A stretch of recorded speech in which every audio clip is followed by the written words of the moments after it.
I throw lecture on the subject compiler design, subject code CS702.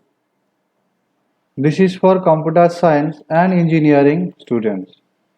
I am Konkunjana, Assistant Professor of the Department of Computer Science and Engineering, Greater Kolkata College of Engineering and Management, JS Group. This is Module 2 of the subject Compiler Design, having the subject code CS702. This lecture based on the syllabus of BTech Computer Science and Engineering of Maulana Abul Kalam Azad University of Technology, West Bengal, formerly known as West Bengal University of Technology. Contents of Module 2 lecture is syntax analysis, which have 8 lectures in total, the role of a parser, context-free grammars, writing a grammar, top-down parsing, non-recursive predictive parsing (LL), bottom-up parsing, handles, variable prefixes, operator precedence parsing, LR parsers, SLR, LA, LR, parser generators, YACCC, error recovery strategies for different parsing techniques. Syntax directed translation, which have 4 lectures in total. Syntax directed definition, construction of syntax trees, bottom up evaluation of S attribute definition, L attributed definition, bottom up evaluation of inherited attributes.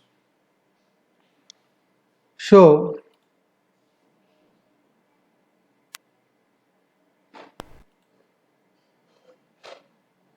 we will start lecture 3 of module 2 in this session. I am using digital whiteboard for better dictation. Important points and some reference will be written in this board. The construction of a parse tree can be made precise by taking a derivational view, in which productions are created as rewriting rules. Beginning with the start symbol, each rewriting step replaces a non-terminal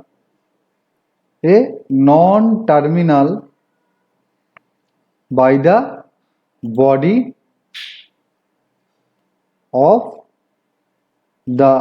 one of its production.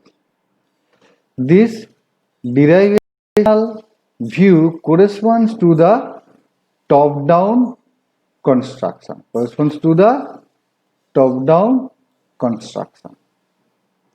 Of what? Of a parse tree.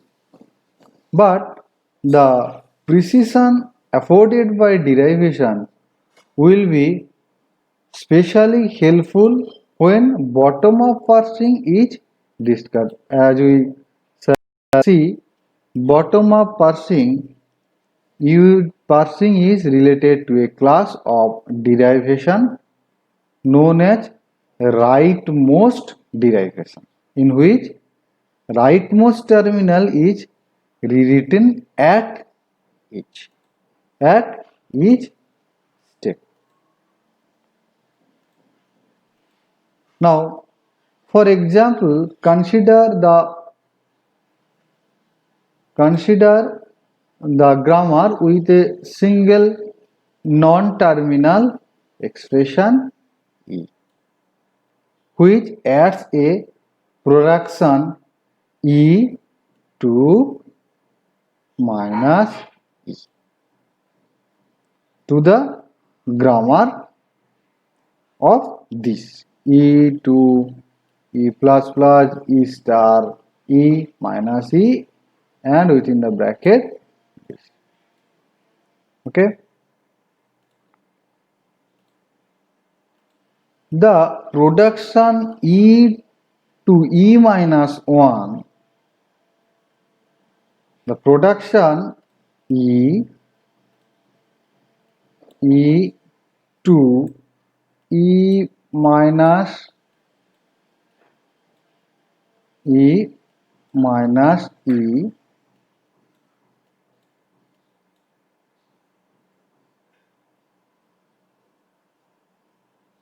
signifies that if E denotes an expression, then minus E must also denote an expression. The replacement of single E by E will be described by writing this one. Which is read as E derives minus E. E derives minus E. And similarly, the production E to E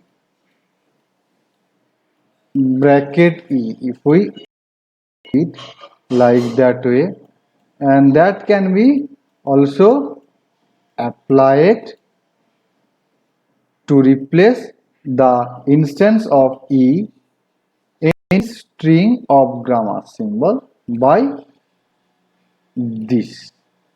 As for example, if I like to replace E star, this regular expression E star with the regular expression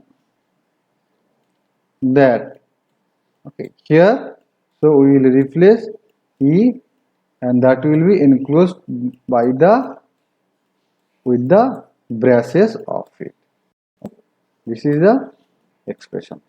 Or we can replace it like that way. E star E star E, as because we have assigned some value for that E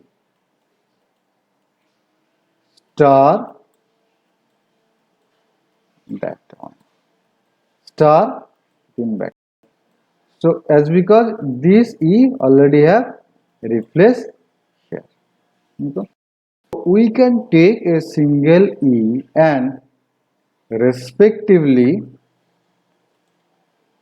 and that will be repeatedly apply for productions in any order to get a sequence of replacement.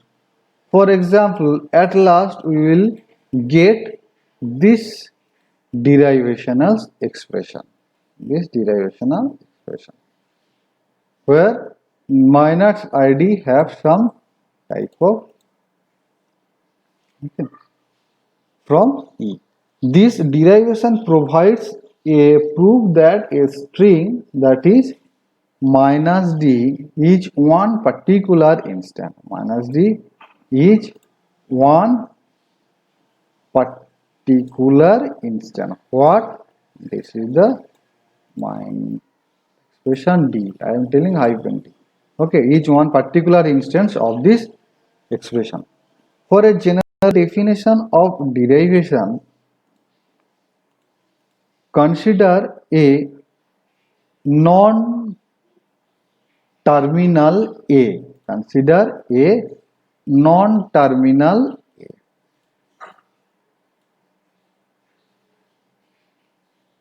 In the middle of a sequence of grammar symbol, as in alpha,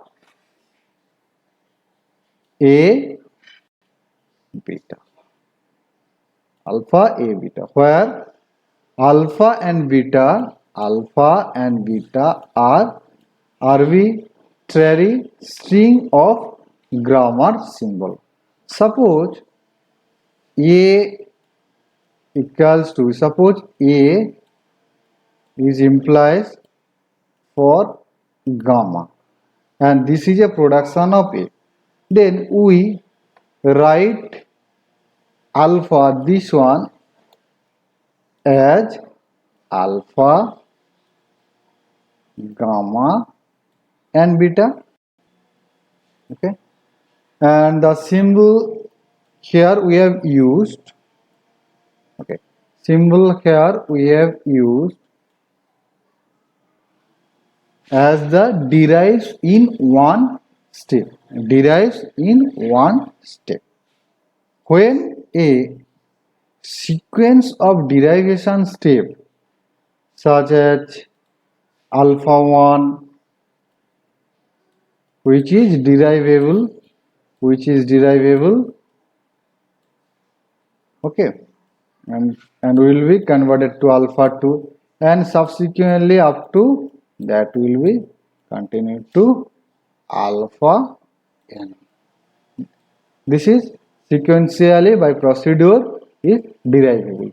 We say alpha 1 here derives alpha n. Alpha 1 derives alpha n.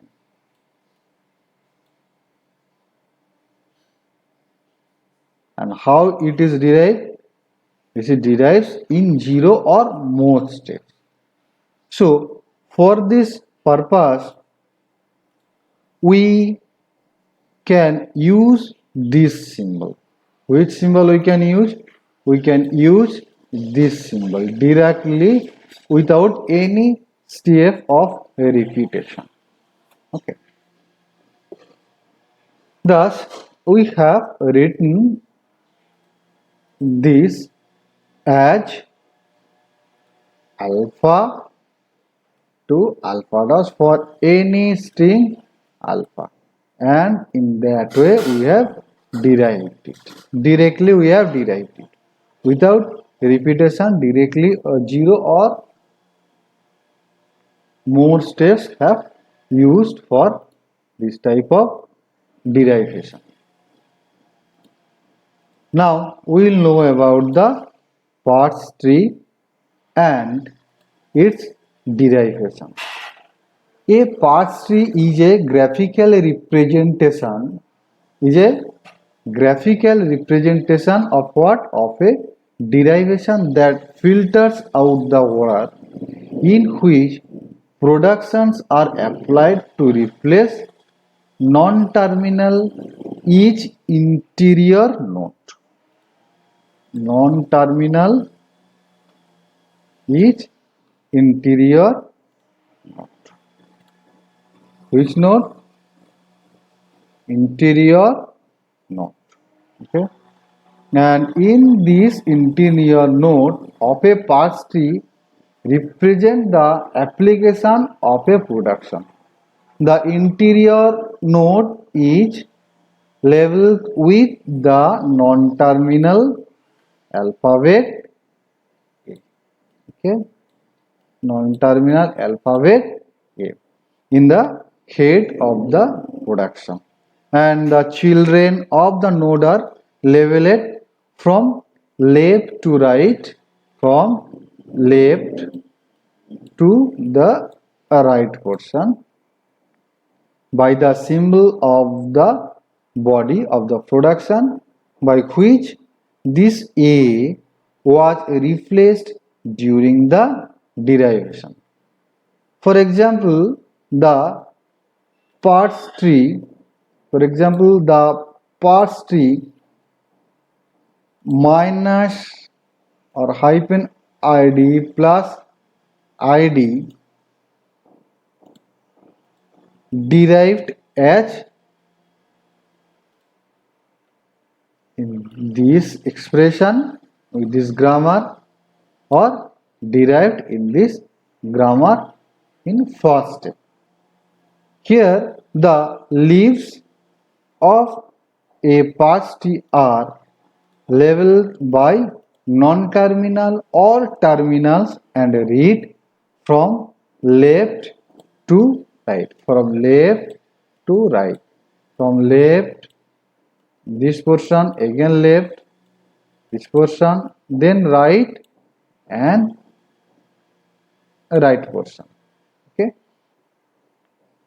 To see the relationship between derivation and past trees, consider any type of derivation. For example, I am using the derivational, already I have discussed it as alpha 1 to alpha 2, and that will be derivable up to alpha n.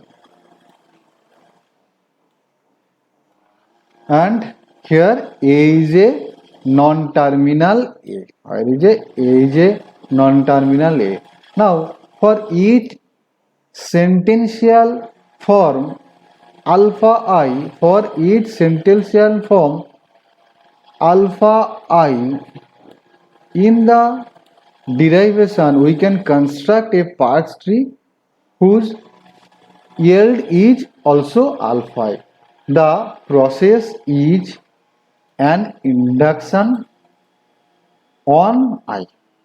So the basic of that will be alpha 1 equals to the non-terminal node A, and is a single node, and that will be labeled as A.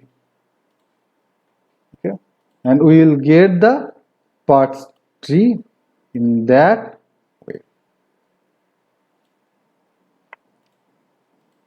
So this parts tree already constructed from this derivable expression. Now we will implement the induction rules for this purpose. Suppose we already have constructed a parts tree with the yield alpha I minus 1 equals to x1, x2 up to x k. Okay. Note that according to our notational convention, each grammar symbol xi is either a non-terminal or a terminal expression. Now suppose alpha I is derived from alpha I minus 1. Alpha I is derived from alpha I minus 1. By replacing xj a non-terminal and the non-terminal node will be as like beta equals to y1, y2 up to ym. Okay, so that is at the ith step. At the ith step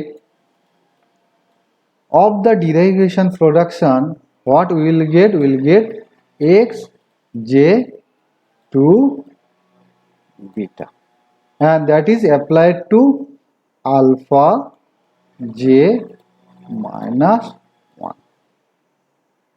Why it will be used? That will be used for derivations of alpha I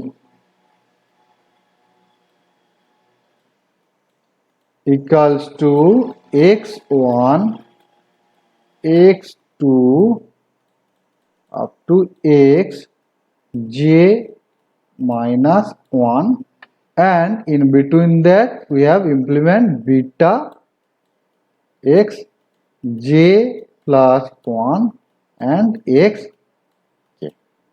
So what about x k? To model the step of the jth derivation, now I need to find the jth leaf node from the left in the current path tree, and this leaf is labeled as xj. Give this leaf m children.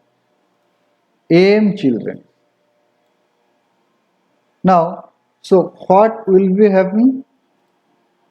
The number of children will be, suppose y1, y2, and that is up to ym. From the left, as a special case, suppose if m equals to 0, then we will get, suppose beta equals to epsilon, and we give the jth leaf on child labeled to epsilon. Okay, jth number of leaf will be labeled as the epsilon. So we have learned about that. Next we will know about the context free grammar versus regular expression. Grammars are a more powerful notation than regular expression. Every construct that can be described by a regular expression can also be described by a grammar, but not vice versa. Alternatively, every regular language is a context-free language, but not vice versa. For example, suppose the regular expression A or B star A B B, and corresponding to this expression we have that grammar.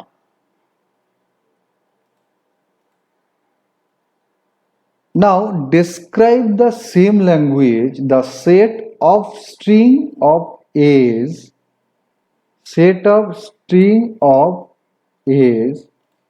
of what? Of A's and B's, that is ending in A, B, B.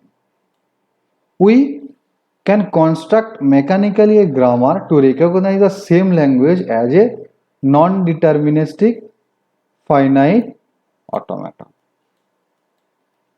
So, this grammar constructed from the NFA using the following construction method. For each state I of the NFA, create a non-terminal AI. That is for step I into create a non-terminal AI. In second step, if state I has a transition to state J on input A, now we will add the productions of A, I to A, J, and if for the third step I is an accepting state, that is finally that will be the accepting state, and AI implied to epsilon, then we will go the start state and make AI be the start symbol of the grammar. I will be the then start symbol. Okay, the start symbol of the grammar. Now, on the other hand, the language L equals to A to the power n such that n greater than equals to 0 with an equal number of A's and B's is a prototypical example of a language that can be described by a grammar but not by a regular expression. To see how L were the language defined by some regular expression, we could construct a DFD B. We could construct a DFD DFA D. Okay, with a finite number of states, say that is K, and to accept the language L. Since D has only K state for an input beginning with more than K A's, D must enter some state twice. Say suppose Si is as in this way described here. Okay. Where Si back to itself is labeled with a sequence A j minus I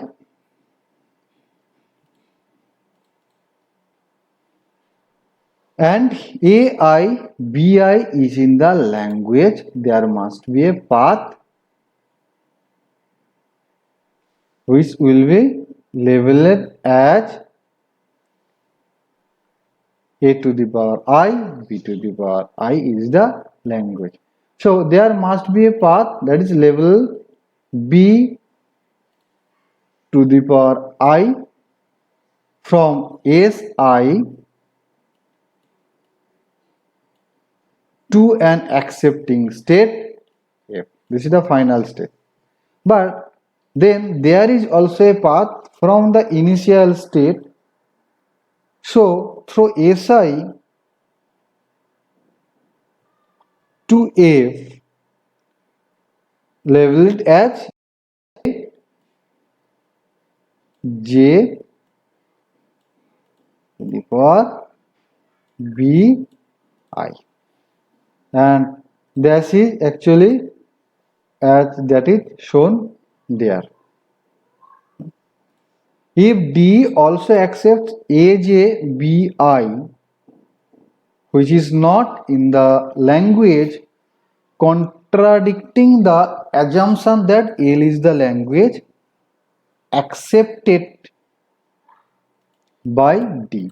So informally, we say that finite automata cannot count, meaning that a finite automaton cannot accept a language like A to the power V such that n greater than equals to